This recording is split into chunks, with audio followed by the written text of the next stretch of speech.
Valentine day উপলক্ষে নিজের ভালোবাসার মানুষকে মাত্র ৫ মিনিটে এরকম একটা খাবার বানিয়ে আজই চমকে দাও। দেখতে যতটা সুন্দর হয়েছে বানানোও কিন্তু ততটাই সহজ। ঘরোয়া কিছু উপকরণ দিয়ে মাত্র ৫ মিনিটেই ঝটপট বানিয়ে ফেলো এই দুর্দান্ত খাবার। চলো তাহলে এবার ঝটপট বানিয়ে ফেলি। প্রথমে আমি এখানে হাফ বাটি মতো ময়দাতে সামান্য লবণ আর ১ চামচ মতো সাদা তেল দিয়ে খুব ভালো মতো চেপে চেপে ময়ামটা দিয়ে নিয়েছি।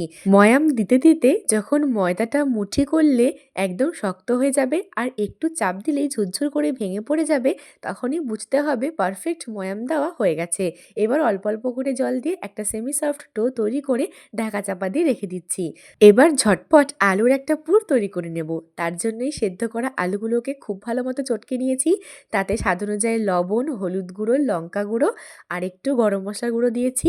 আর দিচ্ছি অনেকটা পরিমাণে ধনেপাতা আর ২ থেকে ৩ চামচ মতো কর্নফ্লাওয়ার। খুব ভালো মতো চটকে মেখে নিয়েছি। এবার ওই ময়দাটা যে মেখে রেখেছিলাম সেটাকে আর একটু ভালো মতো ঠেসে ঠেসে চটকে নিয়ে গোল একটা লেচি কেটে বেলে নেব। আমি এখানে শুকনো ময়দা ছিটিয়েই বেলছি। একদম পাতলাও হবে না, আবার খুব একটা মোটাও হবে না।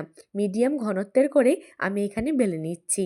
ধৈর্য ধরে যারা এতক্ষণ অবধি ভিডিওটা দেখছো তাদের জন্য বলি, রেসিপিটা ভালো লাগলে অবশ্যই করে লাইক করো, কমেন্ট করে জানিও রেসিপিটা তোমাদের কেমন লাগলো, আর সাবস্ক্রাইব করতে কিন্তু একদম ভুলে যেও না। ময়দা রুটিটা বেলা হয়ে গেলে এবার আমি উপর থেকে সেদ্ধ আলুর পুরটা খুব ভালো মতো ছড়িয়ে দেব। ময়দা রুটিটা কিরকম ঘনত্ব করে বেলেছি, মানে কিরকম মোটা করে বেলেছি সেটা তো নিশ্চয়ই দেখে বুঝতে পারছো।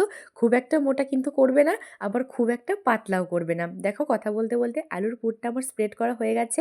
এবার ঠিক যেরকম করে আমি ফোল্ড করছি তোমরাও ঠিক এরকম করে ফোল্ড করে নিয়ে ধারালো চাকুর সাহায্যে পিস পিস করে কেটে নেবে। এবার এই কাটা অংশগুলোকে কিভাবে আমি লাভ শেপ দিই চলো সেটাই দেখিয়ে দিই।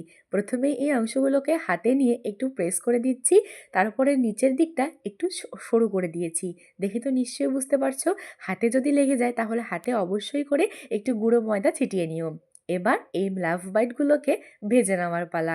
মিডিয়াম টু লো হিটে খুব ভালো করে সময় নিয়ে এই লাভ বাইটগুলোকে আমি ভেজে নিচ্ছি। ভাজা হয়ে গেছে, এবার চলো পরিবেশন করে ফেলি। আরেকটু দেখতে আকর্ষণীয় করার জন্য ওপর থেকে আমি টমেটো কেচাপ দিয়ে ঠিক এরকম একটু হার্ট শেপ করে দিয়েছি। আর লাভ বাইটগুলোর মাঝে দিয়েছি সামান্য একটু মেয়োনিজ, তার উপরে একটু টমেটো কেচাপ, দেখতে আর একটু আকর্ষণীয় করে তোলার জন্য।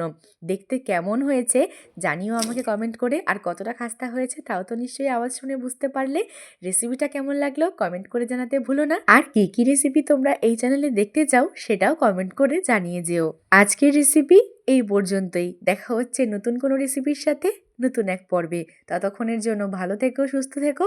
আর কে কে এই রেসিপিটা করে নিজের ভ্যালেন্টাইনকে খাওয়ালে অবশ্যই কমেন্টে জানিয়ে যেও।